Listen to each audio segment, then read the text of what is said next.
So hello everyone, or welcome to Carvan's yet another event with Rahul Sonpimple. Rahul Sonpimple is a very prominent voice in the country who talks about oppressed communities, who talks about marginalized communities. Rahul has also been a founding member of a leading organization in JNU called BAPSA, and he has led struggles for the marginalized student community back in JNU. At the moment, he is working with different movements concerning marginalized people. So we are very fortunate to have Rahul with us today to talk about something that has become very prominent, that has become a very prominent debate in these times. And we would want Rahul to shed more light on that. The last time I was talking to Rahul, we were figuring out, we knew what we wanted to talk about, but we were figuring out what should be the title. And Rahul suggested something very interesting. And struck me immediately. And we thought that let's go with it. So the title of this talk is Do Liberals Moralize the Oppressed Communities?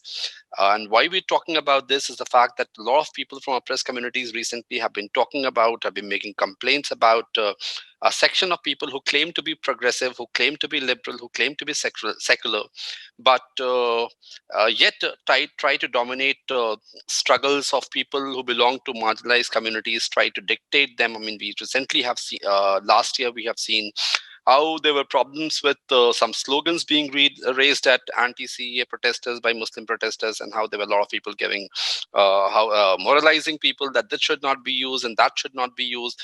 There have been similar incidents with protesters from Dalit community who have also often been asked by sections of progressive to behave like this, to protest like this, to protest in a defined template. So we would want Rahul to shed more light on that. Before that, I would just give you a format of this event. What we essentially do is we will give our speaker some time to speak, 15, 20, 30 minutes, as long as he wants to speak.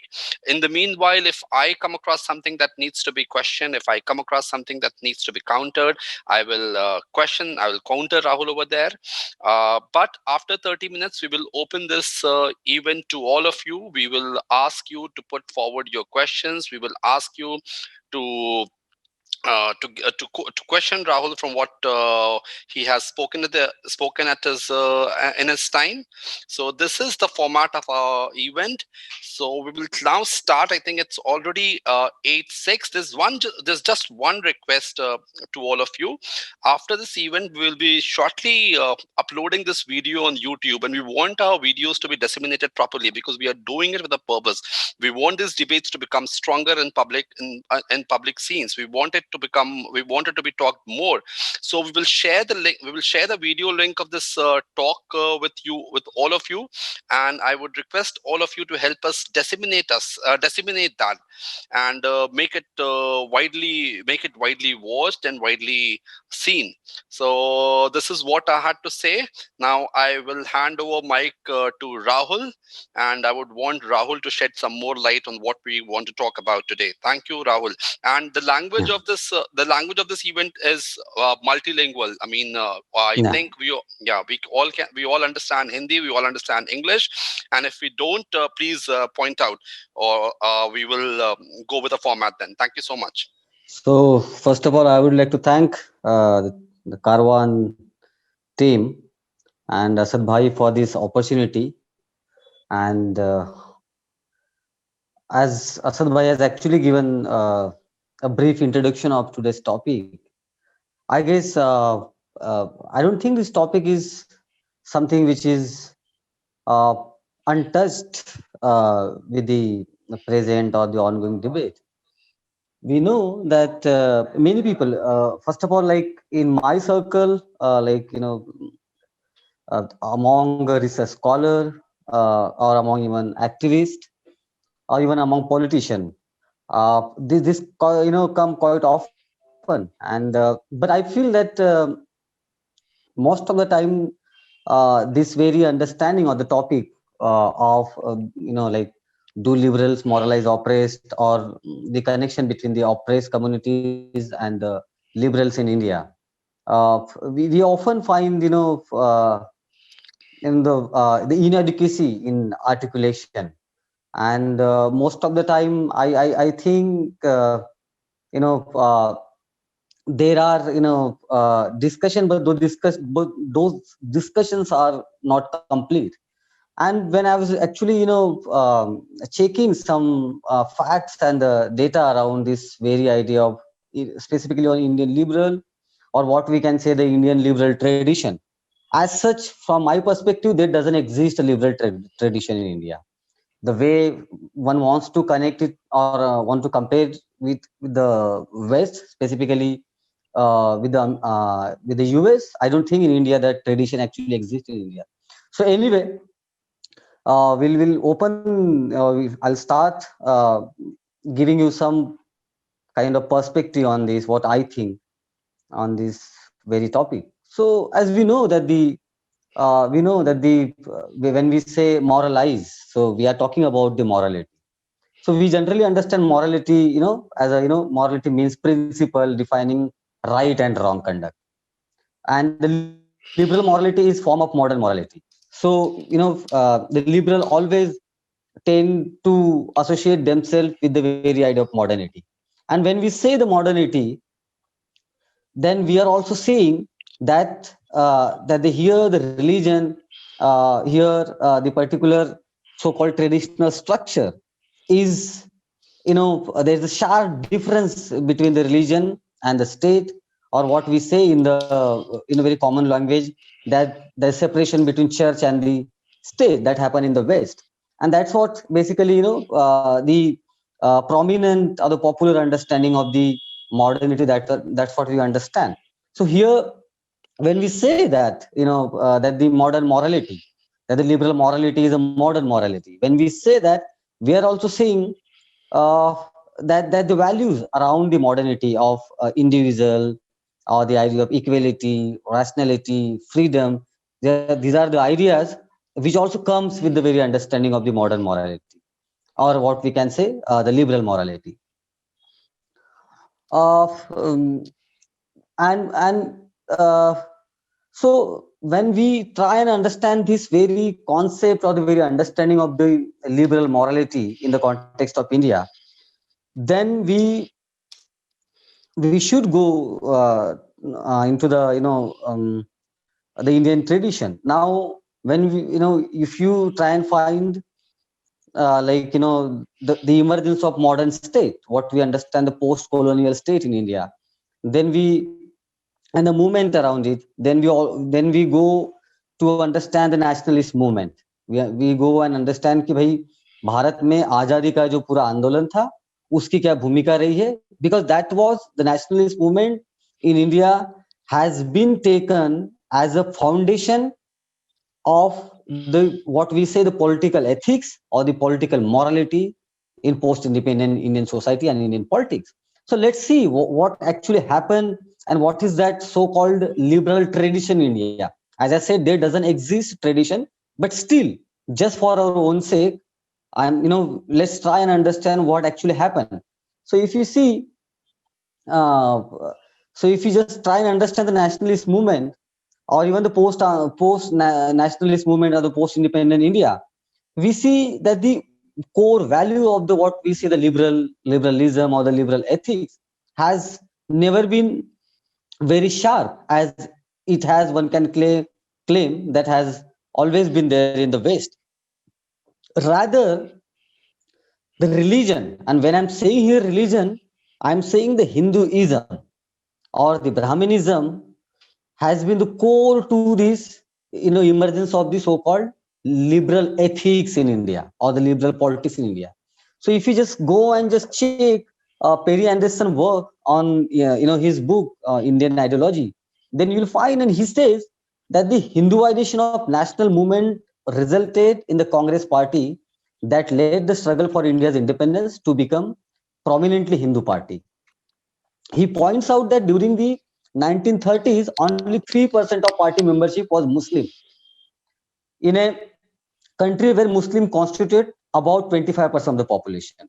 This Hinduization of the Congress party contained within it the seeds of the India's partition on religious grounds between Hindu majority Hindustan and the Muslim majority Pakistan. The Muslim fears about overwhelming Hindu domination once the Congress became the ruling party were not only address, they were dismissed. Jinnah's attempt to make the Congress agree to confederal structure of governance that could keep India united were rebuffed and resulted in Muslim League eventually pushed into the seeking an independent Muslim majority Pakistan. Now you see what is happening here. Post independent India, we often come and confront two things. One is this, that the post independent India, the Muslim in large, has been, has pushed into the defensive position. And they themselves, even, I don't want to go into detail, but even the Muslim scholars or even the Muslim politicians, they also somehow, accepted that defensive position to prove themselves. Okay, that that nothing has to do with Jinnah, or they don't have anything to do with the politics of partition, which was absolutely fine in one sense. But the fact is that this also becomes the so-called moral framework to judge the independent politics led by the Muslims. And the moment, and this very fact, what Anderson is basically trying to say, that it was not Jinnah who compelled, who basically, created the situation of the partition. Rather, it was the Congress, Gandhi, and the entire so-called nationalist movement of that time, which was majorly controlled by the Hindu upper caste. And Ambedkar also, in many of his writing, and specifically in that context, that time, trying to say the same thing again and again, that the Congress is overwhelmingly controlled by the upper caste, Hindu upper caste, and which is actually leading to, to create the feeling of, alienation from the power, from the, different institution in that time. And that actually, however, post independent time, this very fact that the Congress created this situation, or the Gandhi played very, or Gandhi and other, like Nehru and other so-called prominent Congress leaders that time, played very important role to, to make a Muslim again, kind of, the defensive minority, or the, the weak minority in India. That did not become the discourse. Rather, discourse became that the Muslim now has to defend themselves. Muslim has to come and say that they are more nationalist than anyone in the country. And this became the moral, framework to judge even their politics. If some independent organization by the Muslims comes and starts doing politics, or even the leader for that matter, then that goes with the very understanding of the religion. So, I'll come on that part later, that how, although the liberalism in normative sense talks about that you need to keep religion aside from the so-called modern politics. However, whenever the Muslim leaders, and now I'm talking just about Muslim, I'll come to the caste and Dalits also. So whenever, if you just check very critically, the emergence of some Muslim leaders in post-independent politics, either they have to confirm their politics with the Congress, or either they have to confirm politics with the so-called, conservatives among the Muslims. But if some leaders are coming independently and raising such questions, or asserting by going beyond these moral values of, to defend themselves, if they are going beyond this boundary to defend themselves, they then start getting judged.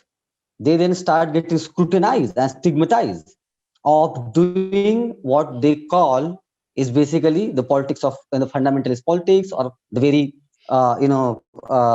famous word, or the word is identity politics. So that's how it has been, and still it is there.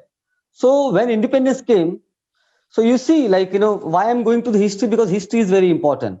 Because whenever the subjects, the oppressed community or their issue comes, people often refer their history, but we hardly discuss the history of the people who are ruling this country. And this is also kind of a, the politics that is there in intellectual circle, and also in the politics. So see, when independence came, to hallow the solemn occasion, Nehru and his colleagues sat cross-legged around a sacred fire in Delhi, while Hindu priests arrived post haste from the Tanjore for the ritual, chanted hymns and sprinkled holy water over them, while women imprinted their forehead with vermilion. 3 hours later, on a date and a time stipulated by Hindu astrologers, Nehru gave his tryst with destiny speech at the stroke of midnight on 14 August 1947. So you see, here, you talk about that the India or the binary that there is a right wing Hindu, then there is a liberal Hindu or the liberal politics of upper caste. So then they make some distinction between that. But here you see your independence before going for this independence speech. Nehru is doing all kind of rituals which confirms his status of being a Brahmin. If I say that, someone might get hurt here. Someone might even try and say that, oh, you are also talking like so-called, you are criticizing Nehru in this time, in the fascist time, and therefore you are also somewhere very close to the right wing. But the fact is, fact remains fact, that the Nehru was much immersed.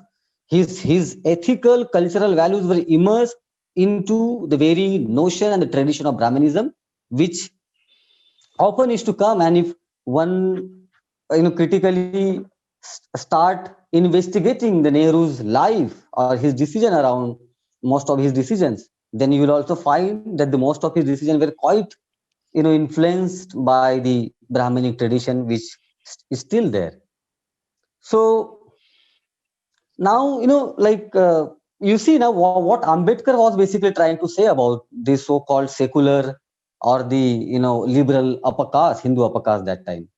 He says that the theory of nationality is embedded in the democratic theory of sovereignty of the will of the people. This means that demand by nationality for a national state does not require to be supported by any list of grievances. The will of the people is enough to justify it. But if grievances must be cited in support of their claim, the Muslims say that they have them in plenty. They may be sum up in a one sentence that constitutional safeguards have failed to save them from the tyranny of Hindu majority.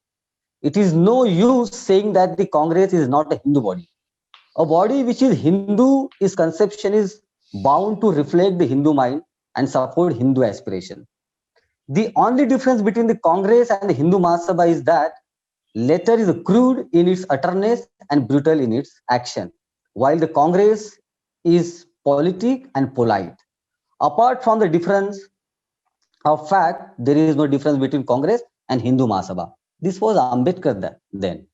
This was Ambedkar then trying to tell the people that the binary that the upper caste Hindus are creating for you is basically nothing but just the difference between the politeness and the crudeness between the upper caste. And you, interestingly, if you try and trace the post-independent politics of the oppressed and what so-called the polite upper caste or the liberal upper caste or the so-called traditional conservative upper caste, you see the similar thing is reproducing again and again. And then why I'm saying, so, and with this binary, then the moral framework has been created. Either if you are that side or either you are this side. If you are somewhere beyond this, then the lenses will be ready to judge you, to judge your politics. So you see the post, and mostly it has come because the Muslims have somehow, I should not use the word fail, because fail is something has to do with when you have all the resources, when you have all the capital, and you try to do something and then you fail, then you are unsuccessful to doing that, then I can say the fail. Here I cannot say the fail, but here I can say they were restricted to do their independent politics. However, somehow Dalits and OBCs, somewhere by with some benefit of the Indian Constitution, they somehow try to mobilize themselves and organize themselves. But the moment they started organizing themselves, whether it's around the idea of religion, post Ambedkar, if you see Ambedkar converted into Buddhism, or forming their own political parties or the social organization. Again, the discourse has been created to judge their politics. So, if you see, then there are, interestingly, there are studies, where this argument also comes from. Then there are so-called liberal research scholars in the universities, like, Gokhale, Deshpande, Dipankar Gupta, and there are many other such people you can take. And if you read and try and understand their studies, then what do they actually say? So, you see, after Ambedkar converted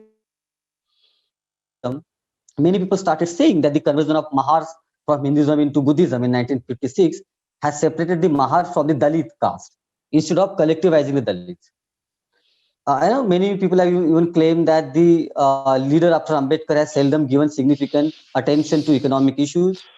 Similarly, in the context of politics of reservation, they have, they always have complained that the leadership in Dalit and OBC political parties has undermined the material question of the marginalized group and solely focus on their attention on assertive politics of identity.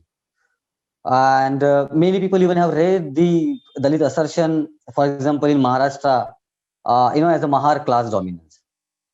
So, but if you try and see, because this is my work, is also around that, my PhD work, that the post-Ambedkar Dalit movement, specifically in Maharashtra or in North in Uttar Pradesh, rather Ambedkarite consciousness has reached at the local level, where it may not be the very concrete organized form, but that consciousness has reached at the very local level, and the grassroots anti-caste politics by Dalits has actually changed even the political situation in the ground and also the social dynamics between the upper caste and Dalits.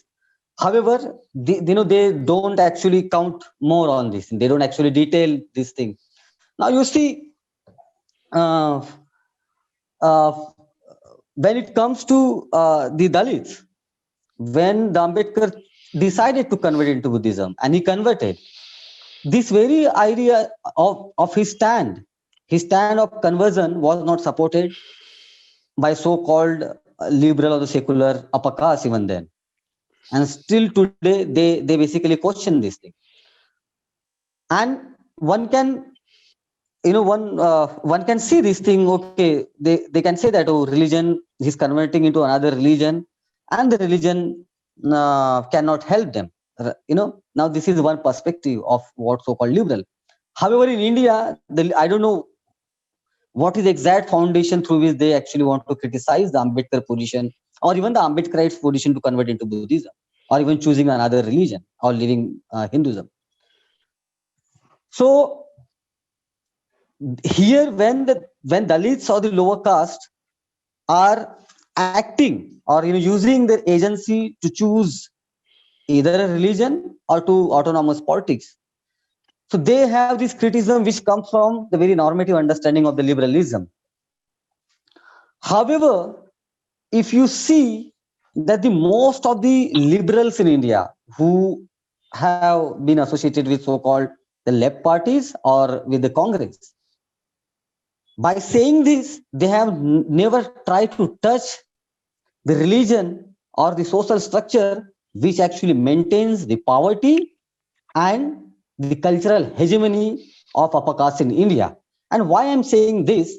Because if you check the data, whether it's the data of the poverty among Muslims or whether it's the data of poverty among Dalits, Adivasis, or the OBCs, now you will, no one will be surprised to see this data. UN and many other organizations and even, such a committee report is there. We can just see that. So when you see that data, you just come to know that there are structural reasons for the of subjugation or of their bad economical condition. But liberals, when they talk about politics, when they talk about the marginalized group, they don't want to bring this very component or the structure into the debate. Rather, they want to neutralize it. However, you cannot neutralize it because this is a foundation of your country. India India, unlike West, and specifically because since people in India, they are more interested always to compare Indian society with the American society. But India is a uniquely stratified society on the base of caste and religion. Here, both religion and the caste plays very unique role in maintaining the unequal order in your society. And therefore, you need to investigate. You need to just check that how the structure plays very important role in reproducing the inequality in India, although they don't want to discuss about it. But one interesting fact I want to tell you, if you just check the data after conversion, Dalit Buddhists who converted into the Buddhism, their economical status or their education mobility is much higher than the other Dalits who are there who did not convert. Now one can give the counter argument, but what I'm trying to say that religion as and Ambedkar in Annihilation of Caste, when he's writing, he's basically saying very clearly that the oppressed community needs a religion. And when he's referring the religion, he's basically talking about the morality, which essentially socialize you, which essentially creates the value of equality in your mind, to treat other equal, to treat yourself equal, to have a self-esteem. And therefore he emphasized, and he said that the modern society or any so-called modern society, you know, and the people in that society cannot do away with their religion. They actually, need a religion. Yes. So that's what basically I was trying to say, that the Ambedkar understanding of the religion and the specifically in the context of the oppressed masses, specifically in the context of caste, he was very much sure that that the to counter uh, what they call the religion. Ambedkar first say that the Hinduism does not qualify as a religion. That's another thing people want to debate. They can check the Ambedkar writing, specifically Annihilation of Caste. There is very explicitly, scientifically arguing that why Hinduism is not a religion. However, my point is this: that the very understanding or the normative understanding of the liberalism, where you separate religion from the politics or the state state machinery. Here, this is not the case. Here, it never happened even from the liberals or even from the conservative. Conservatives, we see them, propagating religion or doing politics on the religion, and it becomes very clear. But the question comes: do liberals, those who identify themselves with the liberal politics, are they away from the religion? Means are when they say, okay, we don't bring religion into the politics, we don't play politics on the religion, what do actually they're trying to say? It's like the same thing in the conversation with in the university that happened many times with me and many, maybe I'm very sure with many people, that the upper caste Hindu so-called student, liberal student, they come and say, okay, I don't believe in caste, therefore caste doesn't matter to me, and caste shouldn't even matter to you, caste shouldn't matter to anyone. So this is the same thing that the liberal have been saying very continuously, you know. But the fact speaks very differently. Fact says that the Muslims in India, there's a data. Muslim in India, every third Muslim, according to UN report, every second ST, scheduled tribe, every third Dalit and Muslim in India poor, not just financially, but even their health and education and many other dynamics that they have taken into the research, and they have studied that the every second ST and every third Dalit and Muslim is a poor in India financially, and also health wise and educationally. So you see that if the foundation is this, if the I'm trying to say that if the foundation is the structural, is a religion, is a caste, then you have to address the structure rather just simply saying we don't do the politics on caste, therefore we don't want to address the very question. So I was basically trying to say that the most of this argument or the studies seems to intend to find what is ethical in the oppressed movement or in their leadership, and they try to search the social and the political within Dalit leadership, and they judge them. They judge very relentlessly through the dominant political ethics, which are formulated around the nationalist movement and the nationalist so-called leadership style or the ideology. So you see, and again, I'll bring the Perry Anderson, who says that the principal career of the ideology in India is a liberal mainstream of Indian intellectual life. He takes issue with the liberal Indian intellectual who have produced uncritical eulogies of the Indian nationalist movement and its leader heroes. And if you see the caste Hindu elites, including even the Ravindranath Tagore, I must say, and Jadunath Sarkar, R.G. Bhandarkar, and many others use the long language of universality in the propagating the idea of social unity as being equal to national unity and assume natural leadership over the illiterate lower orders. So the language that they used, it was also very much similar to the language which the whites in the West, specifically in America, used to use the language that the heroes, the leaders, the rulers are born, they are not created. And here, moreover, here the language is same. The since we are the one who are educated, we are the one who are creating the discourse to judge someone and to allow someone. They did the same. That this is directly or indirectly saying that we are the one who are natural you know uh, we have the natural inheritance to do the politics, to judge someone, to allow someone, and this is basically continuing. Very interestingly, you see that the what we see in the so-called liberal morality, that the Gandhi's idea of seva often comes as a concept of doing the good politics, or it serves as an instrument of political ethics to the judge, the leader, and leadership in contemporary time also.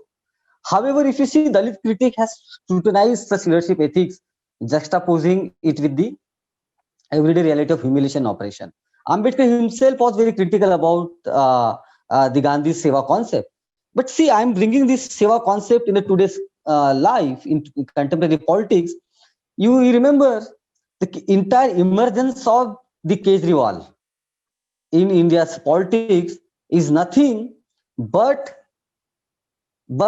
the basically the product of the liberal morality in which is there in your civil society, again controlled by the upper caste, which is there in your politics. So now here you see, I'll just give the one very I guess one example. Like for example, when Kejriwal appears in the public, he tries to show that he is as poor as the other people. Similarly, like Gandhi used to, when he used to come to Delhi, he used to stay in his Birla's house, but he used to visit the Valmiki's Basti. And that was a critique that they wanted to, they used to create, they used to criticize Ambedkar that, your people are poor, your people don't have a food and the shelter and the clothes, but you always try and, wear the suit and boot and all that. And Ambedkar gave the answer to that critique very smartly and ethically. Here the similar politics even in contemporary time, you know that the people wants to, the liberal wants to do. The people like Yogendra Yadav, the people like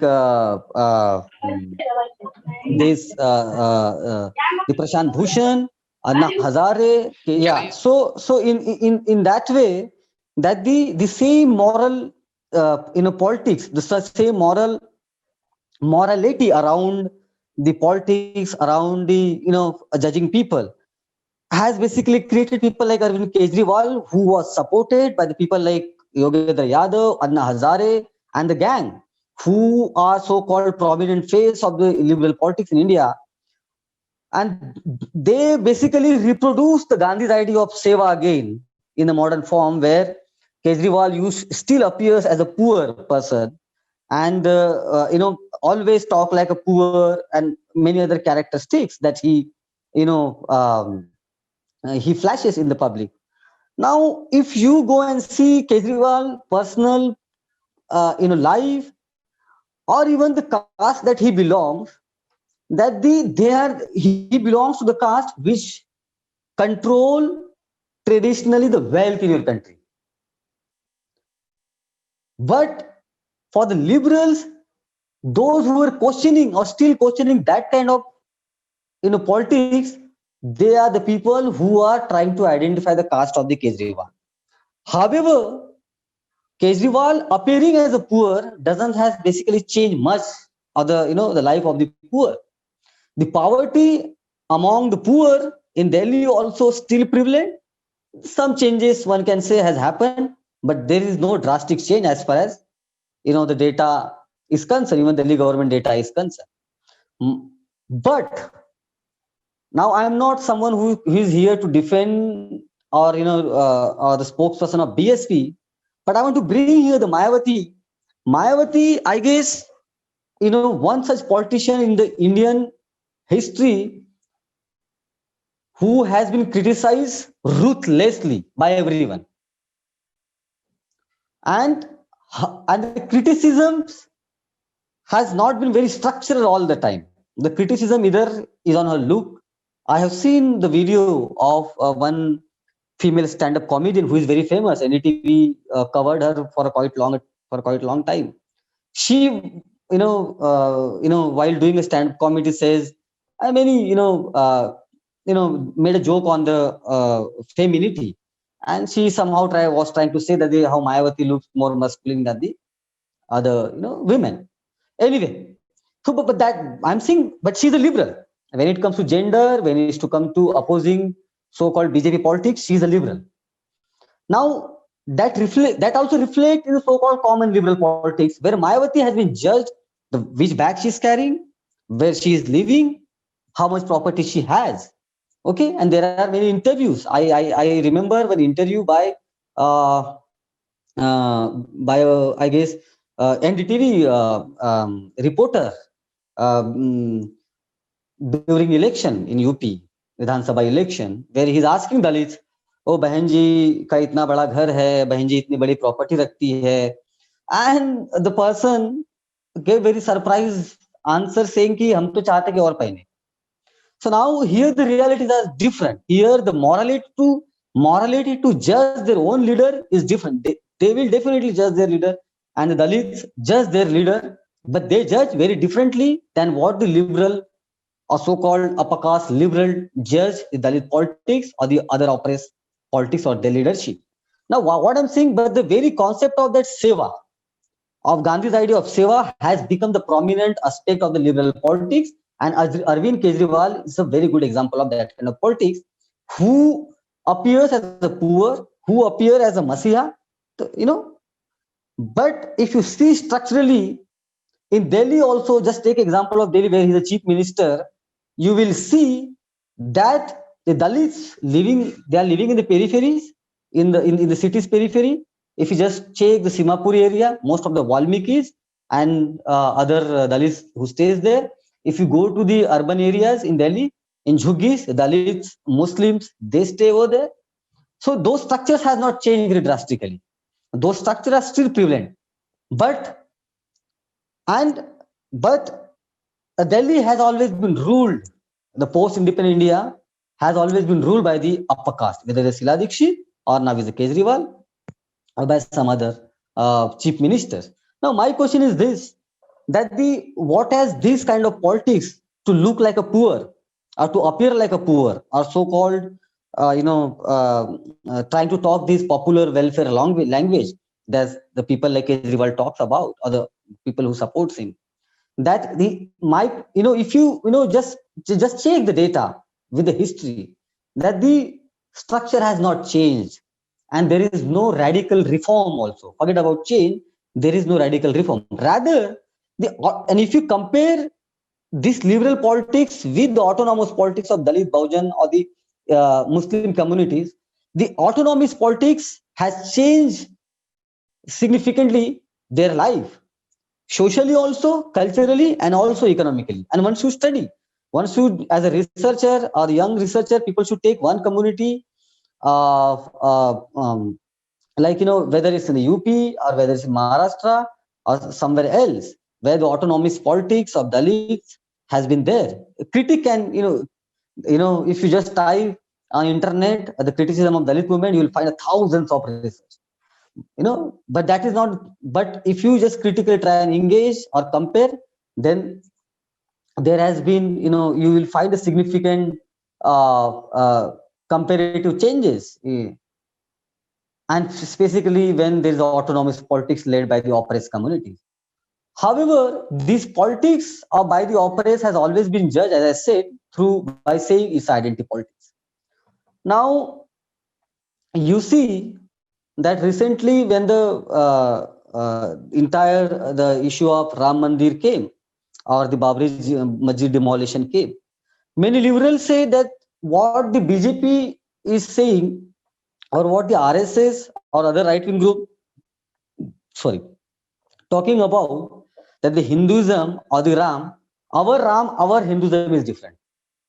Now I'm failed to understand that, you know, how that is different.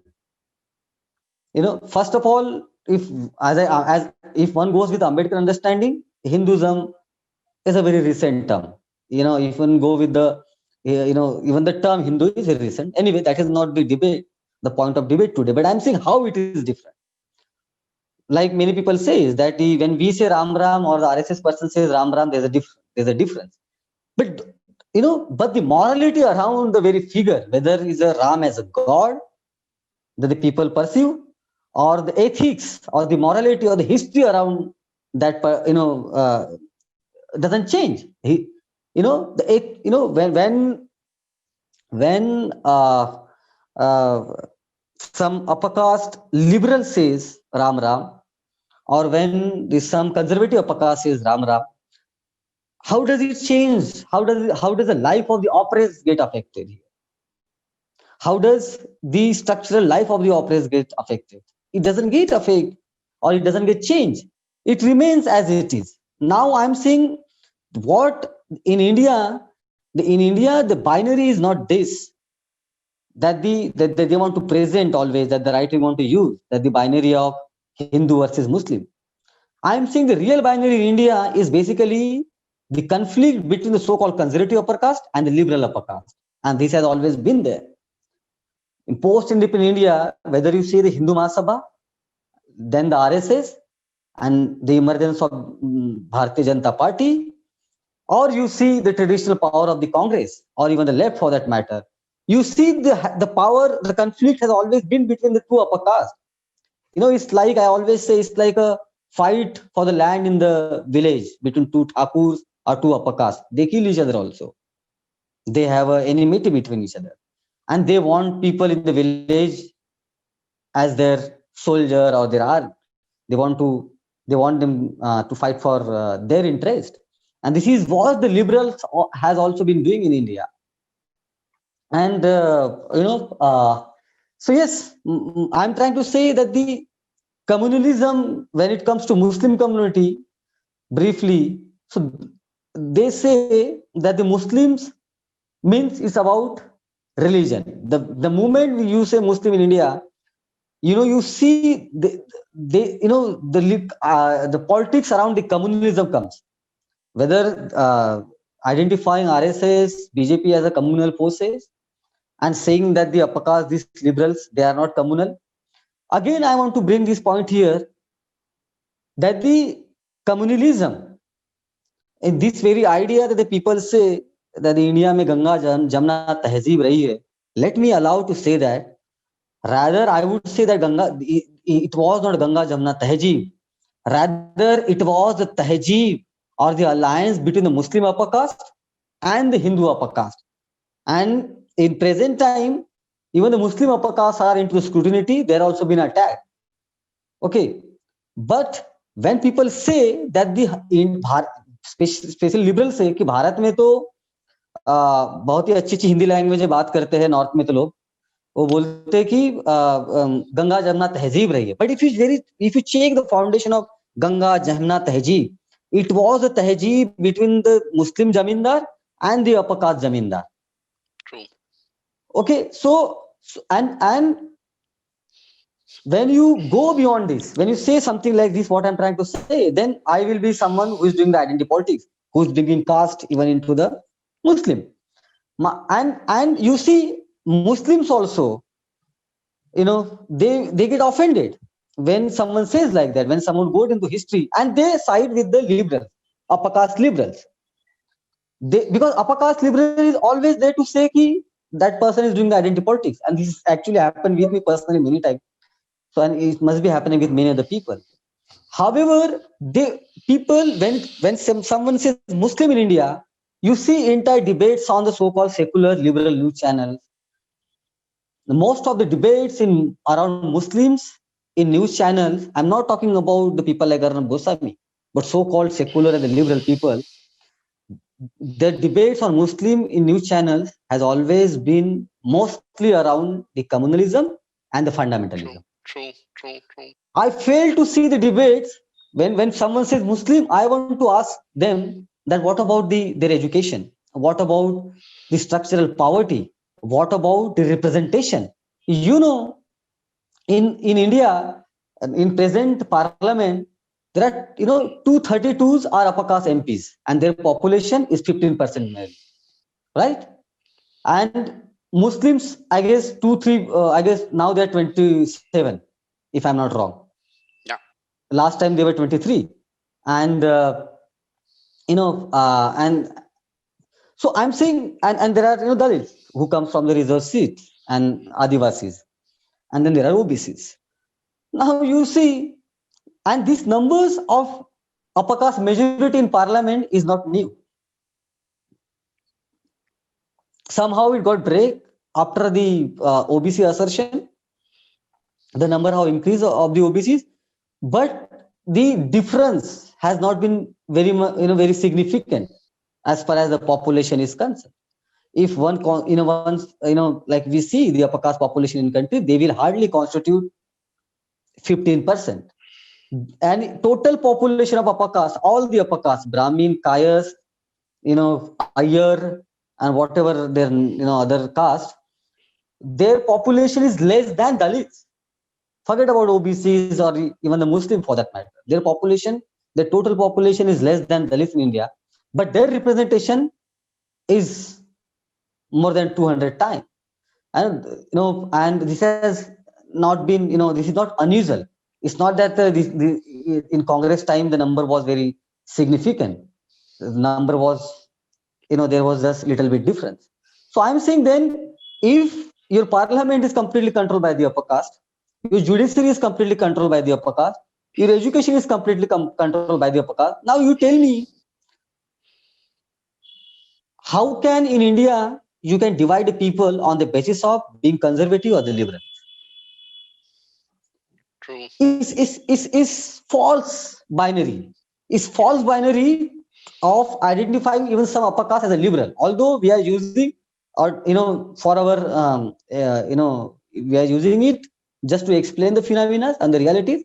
But my question is, in a society which is divided down sharply on the caste and the religion basis, how can you even divide the people on the basis of the ideology, where the upper caste are controlling and maintaining their hegemony very tightly, right? Now I think then it becomes just a false binary between the Congress or the BJP, or the liberals or the conservative.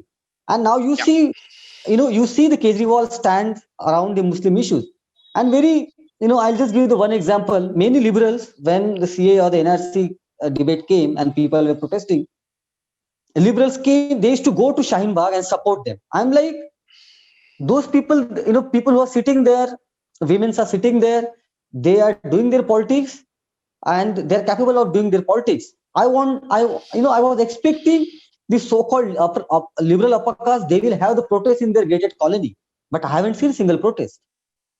True. So I'm saying, from here the politics of moralization start. Now, for example, if in that case, if some Muslims comes for his political interest and stand with, or even Dalits come and stand with any ruling party, they will say them he is a agent, chamcha, fascist, and all that. They will have all the vocabulary to do that, right? True. But and they want to, and they will clean themselves by saying we are standing with the Muslims, we are standing with the Dalits. However, they standing with Dalits or the Muslim doesn't change anything, either for the Muslim or for the Dalits. That's true. Because they are anyway doing their politics. Because अगर मुझे चोट लगी है तो मैं चिल्लाऊंगा, मैं protect करने की कोशिश करूंगा. And this is a natural response, the natural social actions against the structural inequality that both Dalits and the Muslims are basically acting. Whether it's a CA or NRC, or whether it's a violation of SC/ST Act, or whether it's a violence against Dalits, they are continuously on the road. They are continuously asking the question to the government. They are continuously getting framed, and they are getting booked into the jail. So I'm saying anyway they are doing their politics, but the fact here is this: what has the liberal standing with Dalits or the Muslim? What has it has nothing changed. It has not changed the structural inequality. Neither it has stopped the violence on us. Rather, it has created the false binary that जब लोग कहते हैं ना कि people always say कि गरीबी की कोई जात नहीं होती है. But when you check the wealth in India, there's a jat and there's a religion also of poverty. So I'm saying there are these are yardstick with which liberal approve oppress politics. They treat religion as a matter of personal but not a political.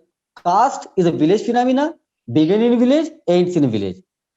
It's an old identity and it's only about the atrocities, Dalit atrocities. So caste has always been reduced to Dalit atrocities.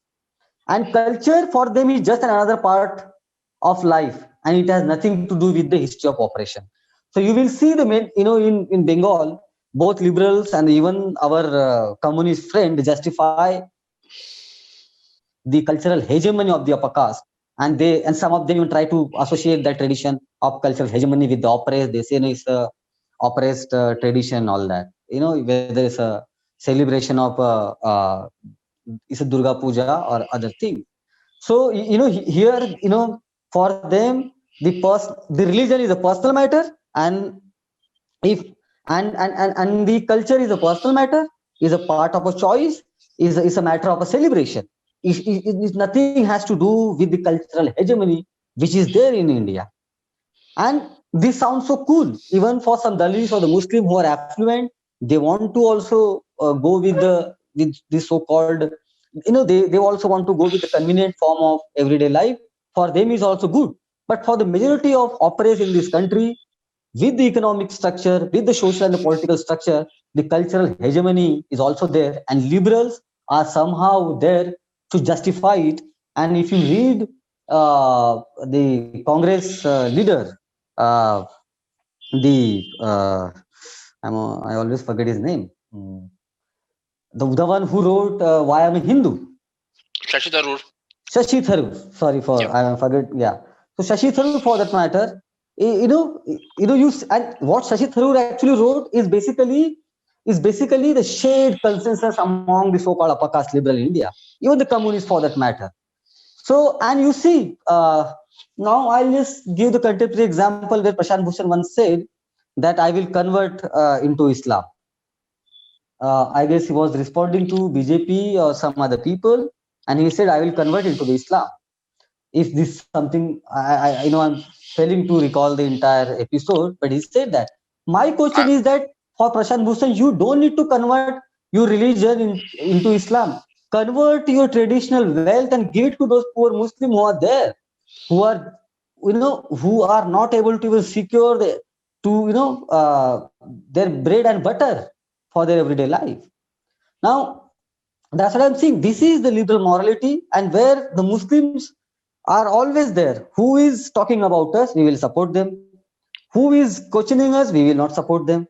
My question is that now Muslim or Dalits or other oppressed community, they should decide that it's not about who is standing with you or who is supporting you. Rather, the question is this, that when you will stand up and how do you want to stand up and for what politics and for which cause. So, Asad bhai, I'll just end this session by saying, as I said, so I'll just give my one small experience in JNU politics. When I was giving my presidential speech, they were lefts and so-called liberals. They were shouting, Athawale Murdabad. They were taking some other Dalit leaders who were with the BJP. And after my speech, I was just thinking That when I say, when I talk about the caste in the campus, they say I'm doing identity politics. They say my people are doing identity politics. They label us by bringing caste into the campus politics. But I was thinking, isn't it more casteist that if some Dalits is standing there, you're taking the Athawale's name, who is the ruling party. Now, if I am responsible for any Dalit, or any Dalit is responsible for any other Dalit who is doing bad in the any corner of the country, if the Dalit is responsible, or even if the Muslim is responsible doing any wrong, if Asad Bhai is responsible for any Muslim who is doing wrong somewhere, then according to that logic, the upper caste liberal with the upper caste conservative should get one koda every day, because the RSS is run by the upper caste. The VHP is run by the upper caste, and the BJP for that matter, whatever the communal rights or even the property for that matter, wealth inequality is mostly upper caste who are controlling. With that thing, even Dalits who are getting humiliated, violence by the upper caste. With that logic, every liberal upper caste should get one koda.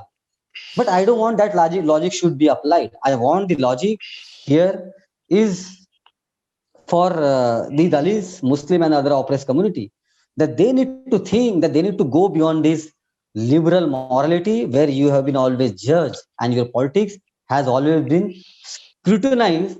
They check what is moral in your politics, what is ethical in politics, but they always want to maintain what is political in their politics. So, for example, when Rahul Gandhi wears JNU to attract or to counter the BJP's politics, Rahul Gandhi is the act of Rahul Gandhi is a political act, right? That has to be judged with the politics. But if Mayawati says that she wants a Brahmin vote and therefore she will celebrate the Brahmin anything, I'm not justifying anything, but I'm just giving you the example. She Right, becomes the fundamentalist. She becomes the fascist, right? right, right, If right. the Muslim says that he will wear a cap, or he will celebrate his religion with his politics, then he becomes a fundamentalist. He becomes radical. So so what is moral in your politics, what is ethical in your life, has always been judged by the liberals. And when I'm saying liberals, they are mostly upper caste who are traditionally occupied the wealth in your country. If you check the civil society in India, so-called civil society has been controlled by the upper caste, and therefore I say very categorically that in India, the binary between the liberal upper caste or the conservative upper caste is the false binary, is a struggle between the two upper castes for a powers. We have nothing much there to gain. Thank you. Thank you so much, Rahul, for a very, very enlightening talk. I think you dwelled upon many important aspects of what has to be said and what people from marginalized communities have been talking about. Thank you for taking into consideration all of that in your talk. I think all of us thoroughly enjoyed your talk and got enlightened with it. You talked about historiography. You went back to partition. You talked about the Muslim question. You talked about the Dalit question. You talked about representation. You talked about empowerment. So I think it was a very, very good talk by you, Rahul. And you rightly said that this idea of this idea of morality. I mean, the fact that you were being judged for what Athawale was doing, and if someone with a Muslim name is being judged for what Shahnawaz Hussain and Mukhtar Hassan Naqvi is doing, in that case, every upper caste in this Hindu, every upper caste Hindu in this country should be judged for what BJP and RSS is doing, because they're mostly upper caste parties. Yeah. So absolutely agree with you on that. And the fact that I think you raised an important question. I mean, if a person from a Muslim community or a Dalit community or OBC community goes to BJP and joins hands with RSS, the moment he does that, he's being tagged as opportunist. He's being tagged as, ruling class party, not just BJP or RSS. I mean, I would not say BJP or RSS, but then the ruling class party. I remember back in 2010-11, a lot of Muslims who used to go to Congress and be a part of Congress, they were criticized severely by left networks, and they were tagged as the agents. They were tagged as Congressy Muslims and all that. But the fact that the same people are now in alliance with Congress all over India. I mean, wherever it's possible to have an alliance with Congress, Congress. They're going to have alliance with Congress. Even in Bihar, they're having an alliance with Congress. And the fact that many of the leaders have also joined Congress. So I think it's time that we must do these. I know that in current atmosphere, it's not very simple to talk about these issues, and the fact that you get branded as a communitarian, you get branded as someone who's doing identity politics. As soon as you start talking about issues that are really important for this democracy to prosper, but we must do it. I mean, we should not shy away from it. We should not be scared of it. We should not get bogged down by any of the criticism that comes our way. Let's remember Dr. B.R. Ambedkar. Let's remember other leaders who were also vehemently criticized during their own times by the same people who claim to be representing liberal politics today. So I think this was a wonderful session. And thank you all of you who have very patiently been here and participated in this session, have posed questions. Thank you, all of you. I have just one last request because, I want you all to be partners with us in disseminating this video. And we want the reach to be larger because these uncomfortable questions, these uncomfortable narratives should be more and more heard by more and more people from marginalized communities, so that they also tend to understand and come out of the caves that they are living in. So please do share this video link when we share it with you on your social media handles, on your timelines. Thank you so much. Thank you so much. Thank you so much.